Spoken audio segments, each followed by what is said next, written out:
કેમ છો મિત્રો? સ્વાગત છે તમારું આપણી ચેનલ ટેકનિકલ માસ્ટરજીમાં। તો મિત્રો, માય રેશન એપ્લિકેશન દ્વારા ઈ કેવાયસી કેવી રીતે કરવાની છે, આધાર ફેસ આરડી એપ્લિકેશનમાં કયા કયા એરર આવે છે, એનું શું સોલ્યુશન છે, રેશન કાર્ડ की ई केवायसी कैसे करे, દરેક માહિતી મિત્રો આપણે આ વિડીયોમાં લેવાના છે। તો વિડીયો લાસ્ટ સુધી જોજો। મિત્રો, આ ચેનલ પર ઘણી કમેન્ટો આવતી હતી કે ઈ કેવાયસીમાં ઘણા પ્રોબ્લેમ થઈ રહ્યા છે, એકાઉન્ટ બનતું નથી, ઓટીપી આવતા નથી અને ઈ કેવાયસી કરીએ ત્યારે ઘણા પ્રોબ્લેમ આવતા હોય છે। તો મિત્રો, દરેક માહિતી આપણે આ વિડીયોમાં લેવાના છે અને એક વ્યક્તિની એક રેશન કાર્ડ ધારકને આપણે ઈ કેવાયસી આ વિડીયોમાં કરવાના છે। તો કેવી રીતે ઈ કેવાયસી કરવાની છે, એકાઉન્ટ કેવી રીતે નવું બનાવવાનું છે, એની દરેક માહિતી આપણે આ વિડીયોમાં લેવાના છીએ। તો વિડીયો લાસ્ટ સુધી જોજો। ચેનલ પર ન હોય તો ચેનલ પર સબસ્ક્રાઇબ કરી લેજો। તો મિત્રો, સૌથી પહેલાં તો આપણે કોઈ પણ તમારું જે એપ સ્ટોર હોય અથવા તો પ્લે સ્ટોર એમાં જઈ અને માય રેશન એપ્લિકેશન સર્ચ કરવાની છે। મિત્રો, અહીંયા તમને માય રેશન એપ્લિકેશન આ રીતની બતાવશે તો તમારે ઇન્સ્ટોલ કરી લેવાની છે। અપડેટ ના હોય તો અપડેટ કરી લેવાની છે। ઓકે, તો અહીંયા મારી ઇન્સ્ટોલ હતી, અપડેટ કરવાની બાકી હતી તો અપડેટ કરી લીધી છે। મિત્રો, સિમ્પલી અપડેટ થાય એટલે તમારે અહીંયાથી તમારી જે એપ્લિકેશન છે માય રેશન એપ્લિકેશનને ઓપન કરી લેવાની છે।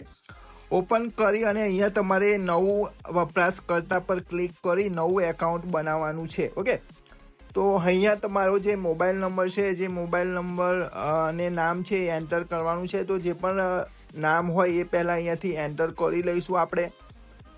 મિત્રો, અહીંયા નામ એન્ટર કર્યા બાદ તમારે અહીંયા જે મોબાઈલ નંબર હોય એ મોબાઈલ નંબર તમારો એન્ટર કરી લેવાનો છે। મોબાઈલ એન્ટર કર્યા બાદ અહીંયા આગળ વધો પર ક્લિક કરવાનું છે। આગળ વધો પર ક્લિક કરશો એટલે તમારું જે મોબાઈલ પર એક વેરિફિકેશન કોડ આવશે। મિત્રો, ઓટીપી નહીં, વેરિફિકેશન કોડ। ઓટીપી અલગ છે અને વેરિફિકેશન કોડ અલગ છે।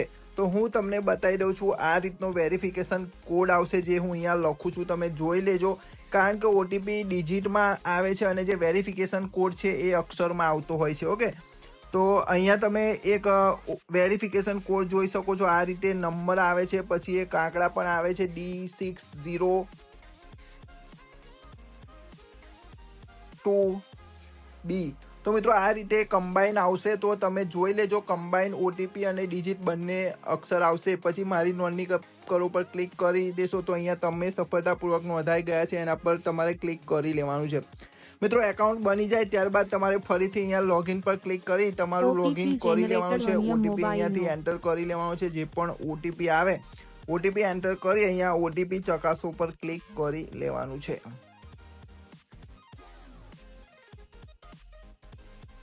સક્સેસ। મિત્રો, ઓટીપી ચકાસો પર ક્લિક કરો તો ઘણીવાર આ રીતે ઓપ્શન આવતા હોય છે। તો તમારે અહીંયા 1 2 3 4 1 2 3 4 તમારે આ રીતે પિન સેટ કરી આગળ વધો પર ક્લિક કરી દેવાનું છે। મિત્રો, આ રીતે તમારું જે માય રેશન એપ્લિકેશન છે એ ખુલી જશે। ઓકે, તો અહીંયાથી તમારે સૌથી પહેલાં તો તમારું રેશન કાર્ડ લિંક કરવાનું છે। તો અહીંયા તમે થોડા સ્ક્રોલ કરશો તો અહીંયા પ્રોફાઇલનો ઓપ્શન આવશે, એના પર ક્લિક કરવાનું છે। ક્લિક કરશો એટલે માય રેશન કાર્ડ લિંક કરો એના પર ક્લિક કરવાનું છે। તમારું રેશન કાર્ડ લિંક કરો એના પર ક્લિક કરશો એટલે સિમ્પલી તમારે જે રેશન કાર્ડ હોય એના ઉપર 15 આંકડાનો જે નંબર આપેલો હોય એ નંબર અહીંયા લખી લેવાનો છે, રેશન કાર્ડ નંબર। ઓકે,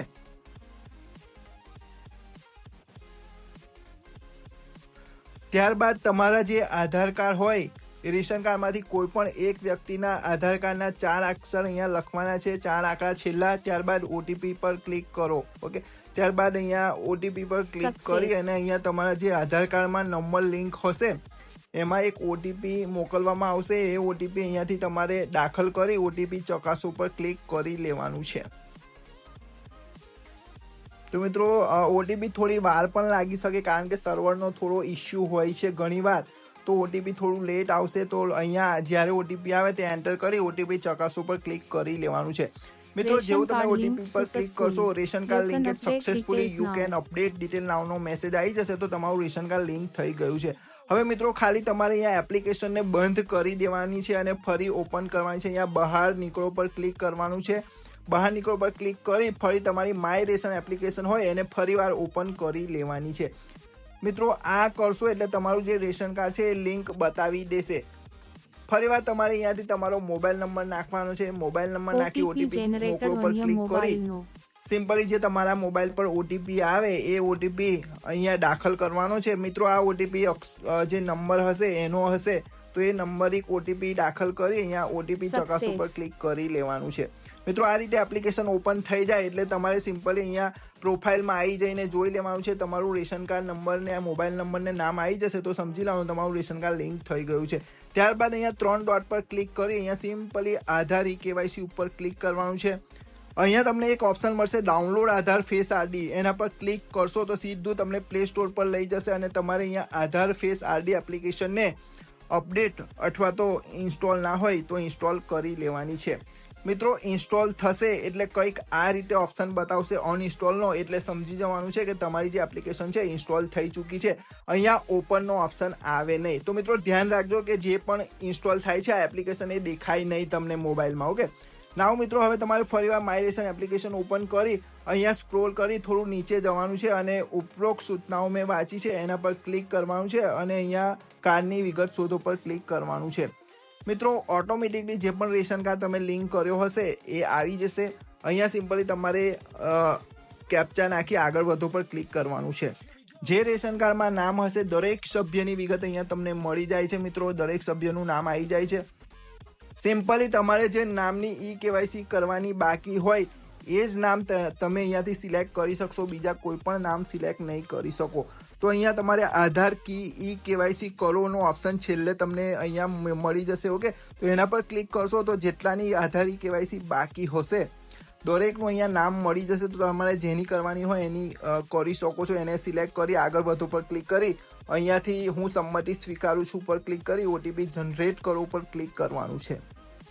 મિત્રો જેવું તમે આ કરશો એટલે તમારા જે મોબાઈલમાં છે આધાર કાર્ડમાં જે લિંક હશે મોબાઈલ એમાં ઓટીપી આવશે.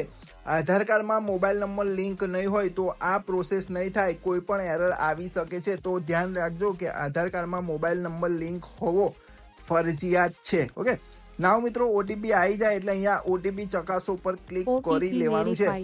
ઓટીપી ચકાસો પર ક્લિક કરશો એટલે આ રીતે કઈ પ્રોસેસિંગ થશે. ઓકે, તો થોડું વેઇટ કરવાનું છે મિત્રો. ઇન્સ્ટોલિંગ થશે ને આ રીતે તમારી ફેસ આરડી એપ્લિકેશન અહીંયા દેખાશે તમને. તો અહીંયા તમને માહિતી આપી છે કે ઓથેન્ટિકેશન કરતી ઘડીએ તમારે જે ગોલ મીંડું છે એનામાં રાખવાના છે ફોટા, પછી લાઇટિંગ હોવું જોઈએ, ચશ્મા પહેરેલા ના હોવા જોઈએ અને બીજું કે તમારી જે ફોટો પાડતા ઘડીએ આંખો બંધ ખોલ કરવાની છે. તો આપણે પ્રોસીડ પર ક્લિક કરીશું. આ રીતે તમારે પાછળનો કેમેરો પણ યુઝ કરી શકો છો અને આંખો ખોલ બંધ કરશો એટલે તરત જ તમારું જે ફેસ છે કેપ્ચર થઈ જશે અને તમારા આધાર કાર્ડમાં જે ડિટેલ હશે એ અહીંયા આવી જશે. તો જે આ કસ્ટમરનું છે આપણે કરી લીધું છે અને અહીંયા કન્સર્ન પર ક્લિક કરી આગળ મંજૂરી માટે આગળ મોકલો પર ક્લિક કરી લેવાનું છે. જેવું મિત્રો ક્લિક કરીશું એટલે અહીંયા તમે જોઈ શકો છો request send to concern supply officer to approval, એટલે કે જે નજીકના તમારા તાલુકા પુરવઠા મામલતદાર છે એમને આ અરજી પહોંચી જશે. મિત્રો આ અરજી પહોંચ્યા બાદ તાલુકા મામલતદાર જે પુરવઠા મામલતદાર છે અરજી સ્વીકારશે. ત્યારબાદ તમારા મોબાઈલમાં મેસેજ આવી જશે. મિત્રો આમાં વાર પણ લાગી જશે, 10 દિવસ 15 દિવસ 20 દિવસ કે મહિનો પણ થઈ શકે છે. તો વેટ કરી લેવાનું છે કારણ કે ઘણી જરૂરી કામ હોવાથી મામલતદાર દ્વારા થોડી વાર પણ લાગી શકે છે ઈ-કેવાયસી ને અપ્રૂવ કરવામાં. ઓકે, ઘણાનું કામ હાલ ચાલી રહ્યું છે ઈ-કેવાયસી નું, તો થોડું વેટ પણ કરવું પડી શકે છે. મિત્રો તમારે આધાર ઈ-કેવાયસી તપાસવા માટે અહીંયા સિમ્પલી આધાર અને મોબાઈલની સ્થિતિ પર ક્લિક કરી તમે અહીંયાથી ચેક પણ કરી શકો છો કે કયા કયા રેશન કાર્ડ ધારકો છે, કયા કયા મેમ્બર્સ છે એની ઈ-કેવાયસી અહીંયા થઈ ચૂકી છે. જેની થઈ હોય એનામાં યસ આવી જશે અને એની પાછળનો જે તારીખ હશે એ પણ આવી જશે. તો બસ મિત્રો વિડીયોમાં આટલું જ હતું. જો વિડીયો ગમ્યો હોય તો વિડીયોને લાઇક કરજો, શેર કરજો. મિત્રો કોઈ પણ પ્રોબ્લેમ હોય તો તમે અહીંયા કોમેન્ટ કરી શકો છો મિત્રો, કારણ કે કમેન્ટ કરશો તો આપણને ખ્યાલ આવશે કે તમને શું પ્રોબ્લેમ આવી રહ્યો છે અને એનો જવાબ આપવાનો પણ આપણે પ્રયત્ન કરીશું અથવા તો નવો વિડીયો બનાવીને એને કેવી રીતે સોલ્વ કરવો એની માહિતી પણ આપીશું. તો બસ મિત્રો મળીશું નવા વિડીયોમાં નવી ઇન્ફોર્મેશન સાથે. ત્યાં સુધી રજા આપજો. જય હિન્દ, જય ભારત.